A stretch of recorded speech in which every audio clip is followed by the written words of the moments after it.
सारे जग विच वसन वाले पंजाबी प्यारिਆਂ ਦੀ सेवा विच ਤੁਹਾਡਾ सज्जन, ਤੁਹਾਡਾ मित्र, ਤੁਹਾਡਾ बेली, ਤੁਹਾਡਾ यार, ਤੁਹਾਡਾ वीर डॉक्टर M.H. बाबर अलियास घुमन होरां दी किताब वंड दी 35वीं किस्त लैके हाज़र होया ते अज दी इस 35वीं किस्त च कहानी नंबर 22 है। कहानी के लिखियार ने जनाब इकबाल अर्पन ते कहानी का उनवान है मिट्टी दी महक। तो लो फिर कहानी शुरू करने कि मेरा तकर्र लैक्चरर के तौर पर होया है। ज़ैम्बिया का सब तो वड्डा टैक्नीकल कॉलेज ये कॉलेज कटवे शहर विच है। मेरे लिए सब कुछ नवा है, शहर भी नवा, देश भी नवा। मैं कॉलेज विच पहुँच गया हाँ। कॉलेज बहुत वड्डे कैंपस विच है। स्टाफ की रिहाइश लिए कैंपस विच ही इंतजाम किया होया है। मैनू वड्डा सारा मकान मिल गया। नवीं थां है, नवे लोग हैं, नवे माहौल विच सारियां ही सहूलतां हैं, फिर भी कोई घुटन जी महसूस होंदी है। 2 दिनों के सफ़र का थकेवा तो उपरों अंग्रेज़ी बोल बोल के सिर दुखन लग पिया है। आदत नहीं जो होंदी। सोचता हाँ कोई पंजाबी मिल जाए, पंजाबी विच गलबात करन नूं बड़ा चित करदा। शाम नूं दरवाजे ते दस्तक हुंदी है। मैं दरवाज़ा खोलदा हाँ। दरवाज़ा खोलदियां ही अग्यों सत श्री अकाल की आवाज़ आउंदी है। मैं हैरान हो जांदा हाँ। यकीन नहीं आउंदा। लगदा है जिवें जंगल विच मंगल हो गया होवे। एक आदमी, औरत ते बच्चा मेरे सामने खड़े हैं। मैं उन्हां नूं जी आया आखदा हाँ। वो तीनों जने मकान विच दाखिल होंदे हैं ते अपने बारे मुख्तसर जी वाकफियत करवाते हैं। मैनू आदम वारसी कहते हैं। ए मेरी बेगम साहबा है ते ए है मेरा साहबजादा रजवान। असी तुहाडे हमसाए हाँ। मैं अपने परिवार नाल उन्हां दी जान पछाण करवांदा हाँ। थोड़ी देर की रस्मी गलबात बाद वो रात के खाने लिए सदा देंदे हैं। बाकी गल्लां खाने ते करांगे कह के वो चले जाते हैं। मैनू जिवें कोई राहत मिल गई होवे। एक नामुमकिन जी गल लगती है कि मैं अपने पड़ोसी नाल पंजाबी विच गलबात कर सकदा हाँ। वारसी साहब भी इसे कॉलेज विच लैक्चरर ने। उन्हां नूं इत्थे आया 4 कुछ महीने का समा हो चुका है। रात के खाने लई असीं वारसी साहब के घर पहुँच जाते हैं। टेप लगा होया है। मलका तरन्नम नूरजहां दा पंजाबी गीत सानू नहर वाले पुल ते बुला के कन्नां विच रस घोल रहा है। खाना बड़े सलीके नाल मेज़ ते सजाया होया है। साग है, छोलियां दी दाल है ते मक्की दीयां रोटियां, दही भी है। सादा लोग ते सादा खाना, गल्लां बातां विच सादगी। मैं तो इसे सादगी का कायल हाँ।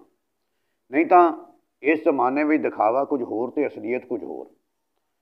खाना वेखदियां सार मैनू माँ याद आ जाती है। मेरे मनपसंद का खाना जो होया साग ते छोलियां दी दाल मैनू बहुत चंगे लगते हैं। दोवें मेरी कमज़ोरी हैं। खाना बड़ा लजीज है। बहुती गलबात नहीं होंदी। थकावट नाल अखां बंद हो रही होंदियां। वारसी साहब ते उन्हां दी बेगम की उम्र 60 साल तो उत्ते दी लगती है। साडे नालों उम्र का काफ़ी फर्क है। घट्टो घट्ट 20-25 साल वड्डे होणगे। खाना खा के असीं छेती अपने घर परत आउंदे हां। मैं तो वारसी साहब इक्को कॉलेज विच लैक्चरर हाँ, पर महकमे वखरे वखरे। आहिस्ता आहिस्ता साडियां मुलाकातां आम हो जांदियां। एक दिन वारसी साहब मैनू मेरे पिंड बारे पुछदे हैं। मैं अपना पिंड दसदा। सुणदियां सार वारसी साहब खुशी नाल उछल पैंदे हैं। मैनू घुट के जफ्फी पा लैंदे हैं। सचमुच जिवें चिरां दी गवाची शहर लभ पई होवे। फिर खुशी विच डुबे सेजल अखां नाल मेरे चेहरे नूं निहारदे रहिंदे हैं। कुछ पल रुक के कहिंदे हैं, तुसीं भी साडे गवांढी हो। मैं चुप हाँ। फिर पुछदा हाँ किस तरह। वारसी साहब कहंदे हैं, साडा पिंड तलवंडी सी, तुहाडे पिंड तो 2 कुछ कोह दे फर्क ते। दोहां पिंडां दी जूह सांझी सी। तुहाडे पिंड छजावाल तां असीं बहुत वारी गए हैं। तुहाडी साडी तां बड़ी पुरानी सांझ है। मैं कहता हाँ कि वारसी साहब ये तो हैट्रिक हो गया। ਉਹ हैरान हो के पुछदे हैं वो किवें। मैं जवाब देंदा हाँ, अपने पिंड गवांढी, देश गवांढी ते असीं इत्थे भी गवांढी। सुणदे सार वारसी साहब कहंदे हन बिल्कुल दुरुस्त ते उच्ची उच्ची हसदे हन। दिनां विच ही असीं घुल मिल जांदे हन। जदों मैं कॉलेज जांदा हाँ तो मेरी बीवी बेगम वारसी कोल चली जाती है या बेगम वारसी मेरी बीवी कोल आ जाते हैं। शाम नूं सैर इकट्ठे करते हाँ, रात नूं किन्नी किन्नी देर तक गल्लां बातां दा सिलसिला जारी रहिंदा है। वारसी साहब पिंडां दे बारे गल्लां करदे ने, नहीं थकदे।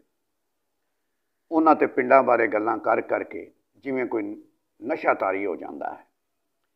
पाकिस्तान बनन दे इन्नी देर पिछों भी उन्हां दे एक एक चीज़ याद है।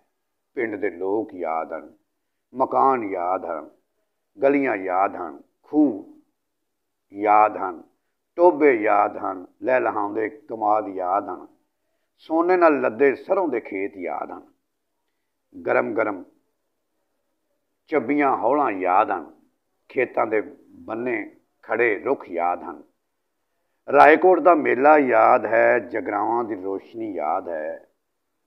लगदा जिवें उन्हां ने सारियां यादां अपने दिल दी संदूकड़ी विच संभाल के रखियां होण। बेगम वारसी मेरी लड़की मट्टे नूं बेहद प्यार करदी हन। मट्टे नूं वेख वेख के उन्हां नूं अपनी बेटी कौसर दा बचपन याद आ जांदा है, जिस दी हुण शादी हो चुकी है। इस गल दा इकरार वो कई बारी मेरी बीवी कोल कर चुके हैं। कहंदे हन वो बिल्कुल मट्टे वर्गी सी। मट्टे वर्गी भावें ना भी होवे, पर जिथे रूह चों प्यार दा सोमा फुट पवे उत्थे अपनेपन दा एहसास बड़ा कुदरती जी गल है। मट्टे दी हर सदर पूरी करन नाल वारसी परिवार नूं जिवें कोई चैन जिहा मिलदा है, कोई अंदरूनी तसल्ली। कदी मट्टे लई आलूआं वाले परौंठे आ रहे हैं, कदे जलेबियां, कदे रसगुल्ले ते कदी बाज़ारों चॉकलेट। मैं कई बार मट्टे नूं समझाउंदा हाँ कि वारसी आंटी दे घरों चीज़ां ना मंगिया कर, पर वो समझदी ही नहीं। उन्हां दे घर पहुँचदे ही फ्रिज कोल चली जाती है तो कोक लई मुतालबा करदी है। मैं उस वल जरा घूर के वेखदा। बेगम वारसी मेरी नज़र ताड़ लैंदे हन ते मैनूं झट कह दिंदे हन कि इस नूं साडे घर बिल्कुल ना घूरिया करो, ये इसदा अपना घर है, ये तां साडी बेटी है। मट्टे होर चामल जांदी है, कोक दे नाल कुछ खाण नूं भी मिलदा है। मेरे बच्चिआं नूं मेरी मां वांग ही प्यार करदे हन। मट्टे दे जन्मदिन लई किसी दोस्त राहीं पाकिस्तान तो सिलक दा सूट मंगवाते हैं। सलवार कमीज़ ते दुपट्टा, कमीज़ ते सितारे लगे होंदे, कमीज़ ते सितारे लगे हुए हैं। साडे कोल उन्हां ने सूट बारे कोई जिक्र नहीं किया, सानूं सरप्राइज़ देना चाहते हैं। जन्मदिन ते सूट लैके आउंदे हन। वारसी परिवार की बड़ी रीझ है कि जन्मदिन ते मट्टे उन्हां दा सिलक दा सूट पहने। शलवार खुले पहुंचियां वाली है, मट्टे नूं पसंद नहीं आउंदी, वो पहनण तो इनकार कर दिंदी है।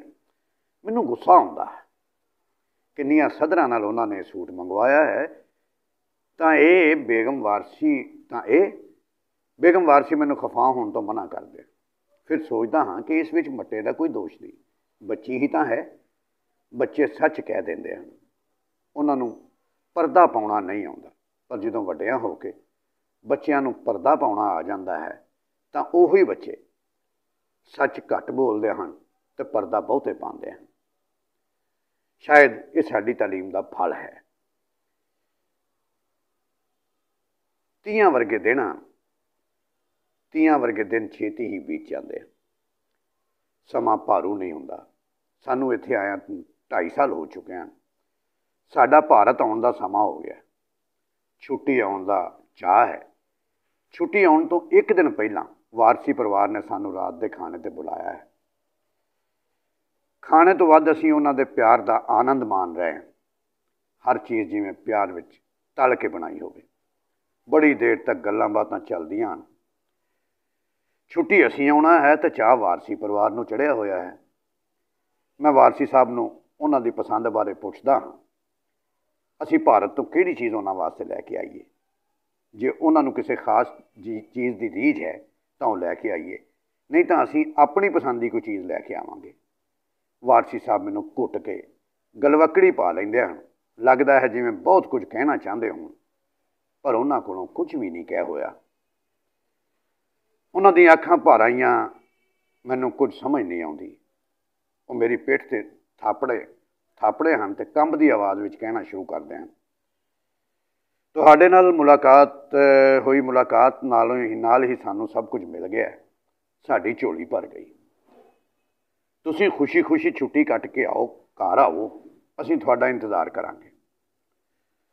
कुछ देर के वक्फे पिछों वो फिर कहना शुरू कर देंदे हन, मैं कई दिनों तो तुहाडे जिम्मे काम लाउण दी सोच रहा सा। हो सके तो तुसीं मेरे लिए तलवंडी जरूर जाना। साडा मकान धर्मशाला दे बिल्कुल सामने सी। इन्ना कह के बिल्कुल खामोश हो जाते हैं।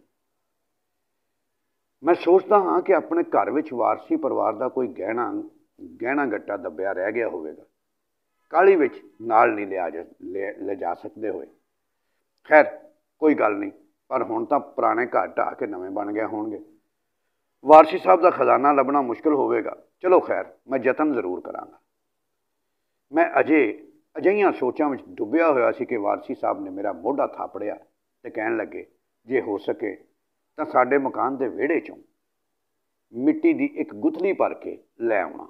बस मिट्टी, उस मिट्टी नूं अखां नूं लाउण नूं चित्त करदा है, घुट के दिल नाल लाउण नूं दिल करदा है। बस मिट्टी की गुथली, होर कुछ भी नहीं। वारसी साहब दीआं अखां चों हंझुआं की झड़ी लगी हुई है। मैनूं समझ नहीं आउंदी की कहे कि मैं उन्हां नूं तरवास दिआं। वेखदिआं वेखदिआं मैनूं फिर कंबनी जी छिड़ जाती है, मैनूं फिर कंबनी जी छिड़ जाती है। तो लो बेलियो, ये सी वंड की 22वीं कहानी ते 35वीं किस्त, मिट्टी की महक, ते 36वीं किस्त नाल